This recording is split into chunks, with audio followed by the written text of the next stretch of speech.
কলকাকুলিতে, যেখানে আমরা দেখতে পাচ্ছি কিন্তু বাবুর্চি হাটের 4th অ্যানুয়াল মিট হতে চলেছে আজকে। এবং এই অ্যানুয়াল মিটে কারা কারা আসবে, তাদের কি বই বেরোচ্ছে, কি সমস্ত কিছু দেখাবো। চলুন দেখে নেওয়া যাক ভেতরের কি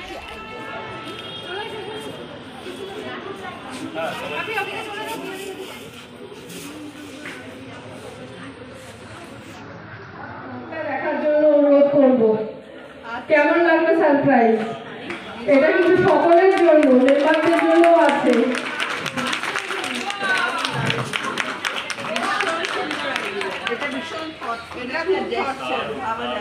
প্রত্যেক মেম্বার যারা লিখেছে প্রত্যেকের নামে আমরা একটা করে কাস্টমাইজ বুকমার্ক অ্যারেঞ্জ করেছি সারা জীবন, যেন তাদের, কারণ প্রথম লেখা মনে হয় অনেকেরই এরকম ধরনের বইতে, সেটা যেন তাদের জন্য সারা জীবন একটা স্মৃতির মণিকোঠায় থেকে যায়। তাই এই বুকমার্কের অ্যারেঞ্জমেন্ট।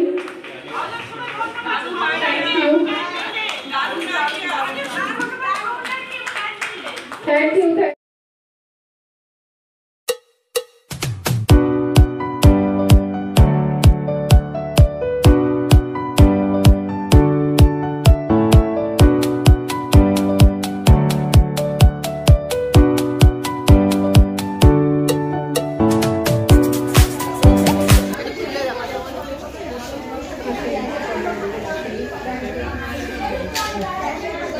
অনন্যা মণ্ডল,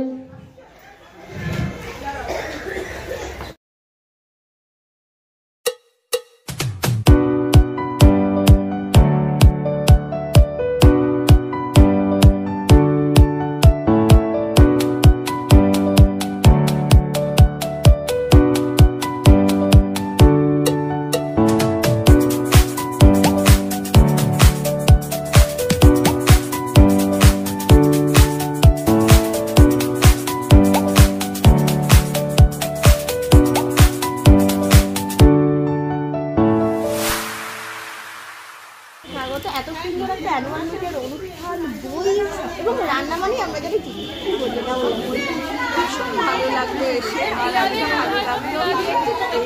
ভালো লাগলো বাবুর্চি হাটের সৌমাশ্রী কামরা, এরা যে এত কষ্ট করে এতগুলো মানুষকে একটা প্ল্যাটফর্ম দিতে পেরেছে, প্রত্যেকে রান্না বেরিয়েছে বইতে। আর এই যে একটা উৎসাহ, তাকে গৃহবধূদেরকে উৎসাহ দেয় না, ভাবে ওটা ওদের ডেইলি জব, তা তো নয়। যদি ভালোভাবে মনটা করলে ভালো লাগে। এই যে বাবুর্চি হাটে যেটা হয়, একে অপরকে উৎসাহ আর একে অপরের ইন্সপিরেশন হতে পারে, এইভাবে এগিয়ে চলো। আর রান্নায় আনন্দ ফিরে পাবে কাছে, আর রান্নার কথা বেকার মনে হবে না।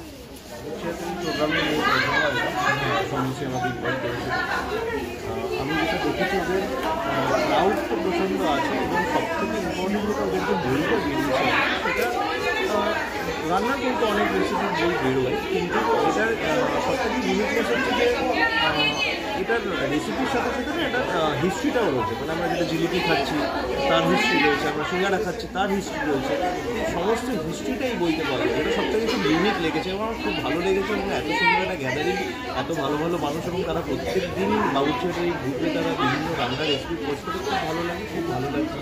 বাবুর্চি হাটের বয়স কত হলো? বাবুর্চি হাটের এখন মানে 5 বছর মতো চলছে, 4.5 চলছে। প্রতি বছরই কি এরকম কিছু চমক থাকে? হ্যাঁ, প্রতি বছরই আমাদের অ্যানুয়াল মিটটা শীতকালে অনুষ্ঠিত হয়। আর প্রতি বছরই আমরা কিছু না কিছু চমক রাখার চেষ্টা করি। এই বছর যেমন আমাদের প্রথম বই প্রকাশ হলো, সেটা একটা। এই যে বই হেসেলের ইতিকথা, আমরা একটু দেখছিলাম যে এখানে ইতিহাস দেওয়া আছে, তো এই প্ল্যানিংটা কার, মানে কিভাবে এরা এই বইটার উৎপত্তি হলো? অ্যাকচুয়ালি প্ল্যানিংটা আমারই, কারণ বিভিন্ন গ্রুপ আছে আমাদের ফেসবুকে, তো সেখানে অনেক রেসিপির বই বেরোয়। তো সেই থেকে মেম্বারদেরকে ইচ্ছে ছিল আমরাও কিছু লিখবো, আমাদের গ্রুপেও কিছু বেরোয়। কিন্তু আমার ইচ্ছে ছিল না যে গতানুগতিকভাবে শুধু রেসিপি বই করবে, কারণ এই গ্রুপে যারা আছে ম্যাক্সিমাম লোকজন রান্না করতে জানে, খুব কম মানুষের রেসিপির প্রয়োজন হয়। তো আমার ইচ্ছে ছিল তাহলে রেসিপির যদি হিস্ট্রিটা নিয়ে আমরা কাজ করি, যে কোথায় তার উৎপত্তি, তার জার্নিটা, এবং সেটা এখন কীভাবে আমরা খাচ্ছি বা কীভাবে প্রেজেন্টেশন করা হচ্ছে সেটা নিয়ে একটা বলবো। মানে আমাদের বাঙালিদের যা যা খুব পপুলার ডিশ, যেমন পায়েস, লুচি, এখন আবার মোমো, ফুচকা, কাঠি রোল, মোগলাই, কবিরাজি, এমনকি ভর্তা, সেগুলো কোথা থেকে এসছে, কী চেঞ্জেস এসছে এবং ফিউচার হিসেবে এখন কী খাওয়া হচ্ছে, পুরো জার্নিটা নিয়ে এই বইটা। এবং প্রত্যেকটা রেসিপির জার্নির পরে রেসিপিটাও দেওয়া থাকছে, প্রত্যেক মেম্বারের ছবি দিয়ে তার পরিচিতিও থাকছে। তো বইটা ওই জন্য খুব প্রেসিয়াস হয়েছে মেম্বারদের কাছে। অনেক অনেক ধন্যবাদ আপনাকে। ধন্যবাদ আপনাদেরকেও আমাদের অনুষ্ঠানটা কভার করার জন্য। ম্যাডাম, প্রথমে আপনার পরিচয়। আচ্ছা, গ্রুপের অন্যতম একজন। আমরা মোটামুটি 4 বছর ধরে এই গ্রুপের সঙ্গে আছি। এই গ্রুপ আমরা বানিয়েছি হলো আমাদের যারা হোম মেকার আছে তাদের একটা প্ল্যাটফর্ম দেওয়ার জন্য, যাতে তারা আনন্দ সুযোগ পান। তারা সবসময় বাড়িতেই থাকছেন, তাদের ক্রিয়েটিভিটিগুলো কেউ দেখতে পাচ্ছে না, তো সেগুলো শোকেস করার একটা প্ল্যাটফর্ম ওনারা পাবেন। প্লাস আমাদের ইনস্টাগ্রামের পেজও আছে, আমরা ওখান থেকে ওদের যেসব ওনারা রান্না শেয়ার করেন সেগুলোকে আমরা, যেগুলো তার মধ্যে ফটোগ্রাফি ভালো বা কন্টেন্ট ভালো, সেগুলোকে আমরা নিয়মিত সকাল দিকে আমাদের পোস্ট আছে, সেগুলো যায় এবং সবাইকে এইভাবে আমরা উৎসাহিত করি। মাঝে মধ্যে আমরা এবং চেষ্টা করি আমরা সবাই যাতে সেই এর মধ্যে থাকে, যার জন্য কোনো একজনকে পার্টিকুলার বাছা হয় না, আমরা ঘুরিয়ে ফিরিয়ে এটা রোটেট করি, যাতে সবাই মানে কেউ মনে না করে যে গ্রুপটা আমার নয়, আমাকে ইম্পর্টেন্স দেওয়া হতো, যাতে সবাই সমানভাবে ইম্পর্টেন্স পায়, এটা আমাদের উদ্দেশ্য।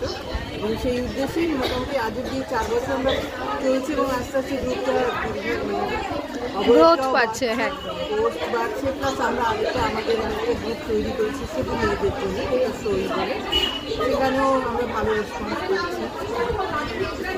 থ্যাংক পরিচয়। আমি পাপিয়া রায়। আচ্ছা আচ্ছা, ভালোবাসি আর কি। সেখান থেকেই আমার অনেক দিনের বন্ধুত্ব আছে সমস্ত সাথে, এবং আস্তে আস্তে মডেল এখন আমি আজকের এই ইভেন্টে কেমন লাগছে? ভীষণই ভালো। আমরা তো মানে 1 বছর ধরে অপেক্ষা করছি এই দিনটা আমাদের কবে আসবে, তার যে একটা প্রস্তুতি গত 3-4 মাস ধরে চলছে, কী রকমভাবে করা যায়, কত রকমভাবে আরও বেশি ডেভেলপ করা যায় ব্যাপারটাকে, সে সব মিলিয়ে একটা দুর্দান্ত।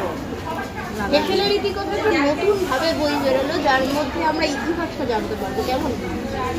হ্যাঁ, এটা তো একদম একটা ইউনিক ব্যাপার হয়েছে, কারণ বই, রান্নার বই তো আমরা ছোটোবেলা থেকে দেখে এসেছি। আমাদের মা দিদিমাদের দেখা থেকে তারা মানে রান্নার বই দেখে দেখে একটা সময় আমাদের রান্না দেখা হতো আর কি, রান্না করা হতো, রান্নার বই পড়তে। কিন্তু তারপরে তো মোটামুটি এই সোশ্যাল মিডিয়া রান্না এটা উঠে এই ইতিকথা দেখা হতো যে একটা রেসিপি কোথায় তার আবির্ভাব, আমরা থেকে সেগুলো কিছু নেই না, আমরা খেতে ভালো হয়, মশলাটা ভালো, সেটা ঠিক করতে চাই একটা ব্যাকগ্রাউন্ড থাকে, সেই ব্যাকগ্রাউন্ডটাকে আমরা চৈতি দাস সমাপ্তি দে। তাই সামনে দিয়ে মনে হচ্ছে এটা একটা একদম অন্যরকম মাত্রা একটা রূপ নেবে, কেননা বই অনেক রকম বেরোয়, কিন্তু ইতিকথা হেসেলের ইতিকথা এবং এই নামটাও আমরা একটা অডিয়েন্স রেখেছিলাম, যেখান থেকে আমাদের একটা মেম্বার নাম দিয়েছিল, খুবই ভালো লাগবে।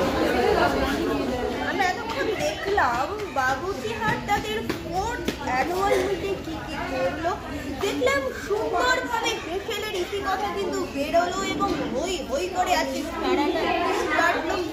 এবং এই কাটার সাথে সাথে আরেকটা জিনিস পরের বছর যাতে আরো ভালোভাবে উদযাপন করতে পারে সেই অঙ্গীকারও কিন্তু হলো। ক্যামেরায় গীতাঞ্জলি সেনের সাথে সুরক্ষিত রিপোর্ট, আপনারা দেখছেন সমাজ মাধ্যম, মানুষের সাথে। অ্যান্টেনা হাত চিঠি হাফ প্যাডেল